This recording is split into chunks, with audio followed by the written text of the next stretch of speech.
આગળ 19મા પદમાં તાતે શ્રી યમને યમને જુ ગાઓ, એટલા માટે કહું છું કે યમના યમના ગાઓ. કેમ? એનું કારણ બતાવતા આગળ ગાન કરતા. પણ એ ગાવાથી થશે શું? અરે એ ગાવાથી એ થશે જે મોટા મોટા યજ્ઞો નથી કરી શકતા, મોટા મોટા દાન નથી કરી શકતા, તપ કરી નથી શકતા, જપ નથી કરી શકતા, મંત્ર ધ્યાન વ્રત સંયમ નથી કરી શકતા, એ ઘટના ઘટી જશે. તો કેવી કઈ ઘટના? અરે તાતે શ્રી યમને યમને જુ ગાઓ, શેષ સહસ્ત્ર મુખ નિષદિન ગાવત, તોહુ પાર ન પાવત તાહી પાવો. સ્વયં શેષજી હજારો મુખોથી પ્રભુના ગુણગાન કરે છે. કીર્તન ભક્તિ શેષજીની છે. હજારો મુખોથી શેષજી ગાન કરે છે. તોહુ પાર ન પાવત તાહી પાવો. તો શું એ ભગવાનને નથી પાવે છે, પણ મર્યાદા પુરુષોત્તમને પામે છે. યમુનાજીના ગુણગાન કરવાથી તમે તો પુષ્ટિ પુરુષોત્તમને પામી જશો.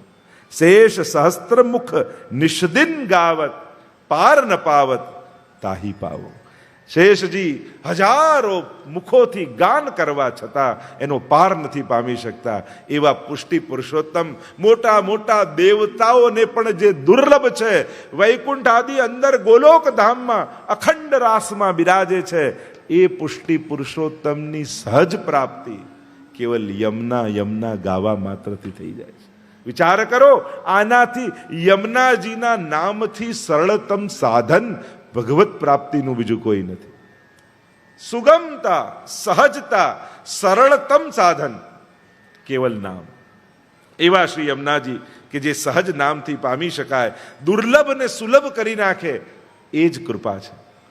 પ્રભુની કૃપા કઈ, યમુનાજીની કૃપા કઈ કે જે દુર્લભ છે, આપણા માટે પ્રાપ્ત કરવું સહજ નથી, એવાને સુલભ કરી નાખે.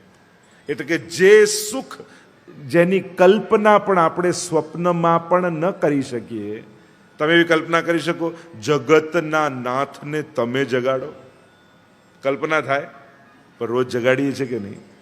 તમે કલ્પના કરી શકો દુનિયાને જમાડનારો પરમાત્મા, એને કોળીઓ ભરી ભરીને તમે આપો? શેષ મહેશ ગણેશ દુનેશ સુરેશ જાય નિરંતર ધ્યાવે, જાહી અનાદિ અખંડ અનંત છેદ અભેદ સુવેદ બતાવે, નારદ સે સુખ જાહી રટે, પછી હારી તો પૂરી પાર ન પાવે, તાહી અહિર કી છોરિયા છછિયા પર છાછ પે નાચ નચાવે. અહિરની છોકરી એ છછિયા પર છાછ પર નાચ નચાવે છે. કેવું સામર્થ્ય! જે મોટા મોટા દેવતાઓને દુર્લભ છે, એ યમુનાજીના નામથી અતિશય સુલભ છે. એવું યમુનાજીનું નામ છે, એવી મહિમા યમુનાજીના નામની છે.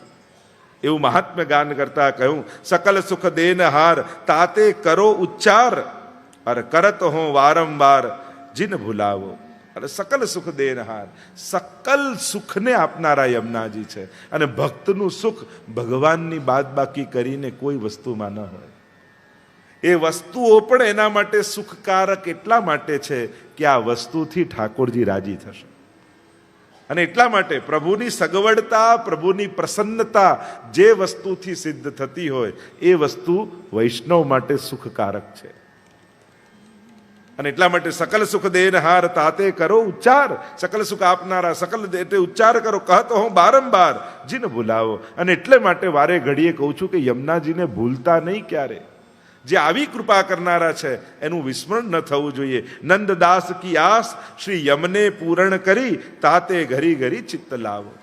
નંદદાસજી કહે કે મારી આશ તો યમુનાજીએ પૂરી કરી છે, મારા મનોરથો તો યમુનાજીએ પૂરા કર્યા છે, અને એટલા માટે ચિત્ત એમના ચરણોમાં લાવો.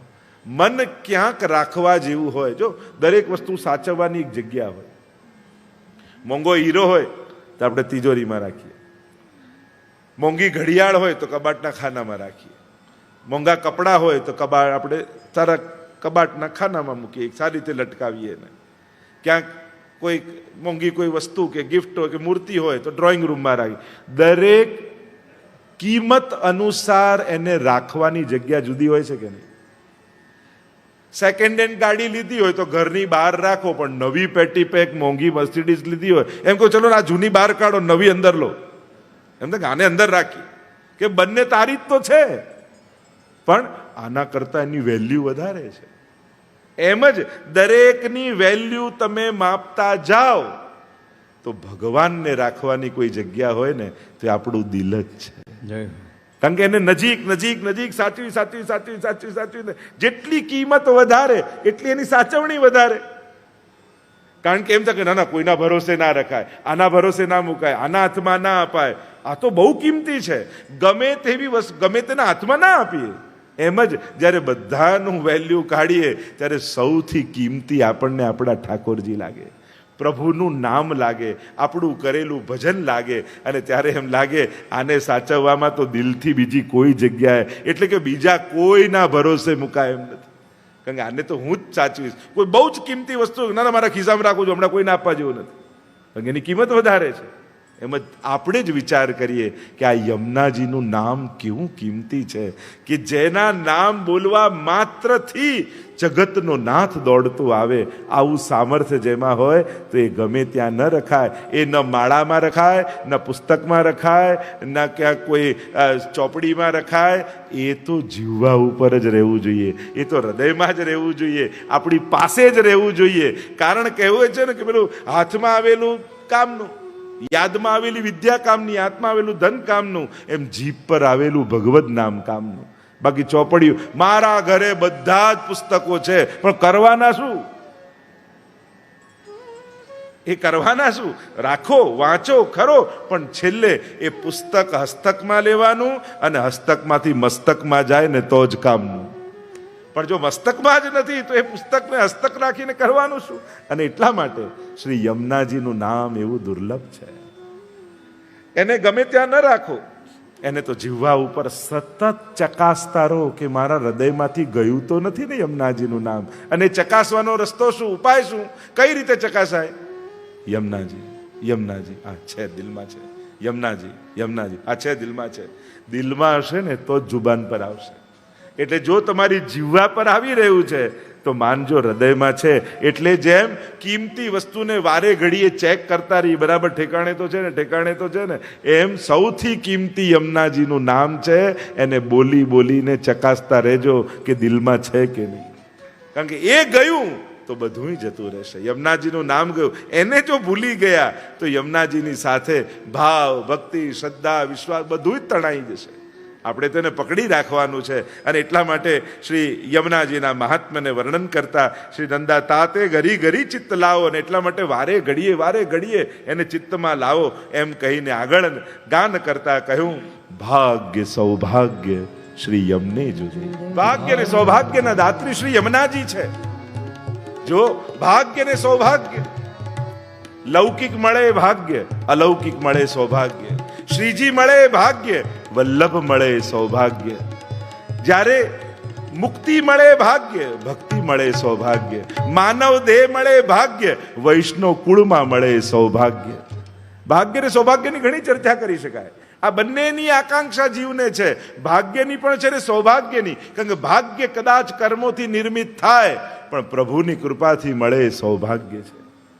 તો યમુનાજી બંનેનું દાન કરનારા છે. ભાગ્ય સૌભાગ્ય શ્રી યમને જો દે. લૌકિક સામર્થ્ય મળ્યું ભાગ્ય, અલૌકિકમાં વિનિયોગ કરવાની ઈચ્છા એ સૌભાગ્ય. અનેક પ્રકાર, આંખો મળી એ ભાગ્ય, દર્શન મળ્યા એ સૌભાગ્ય. જીભ મળી એ ભાગ્ય, ભગવદ નામ મળ્યું એ સૌભાગ્ય. કાન મળ્યા એ ભાગ્ય, કથા મળી એ સૌભાગ્ય. લાંબુ લિસ્ટ કરી શકીએ ભાગ્ય સૌભાગ્ય. ભાગ્ય ઘણાને મળ્યું છે, સૌભાગ્ય એને મળે જેના પર યમુનાજીની કૃપા હોય.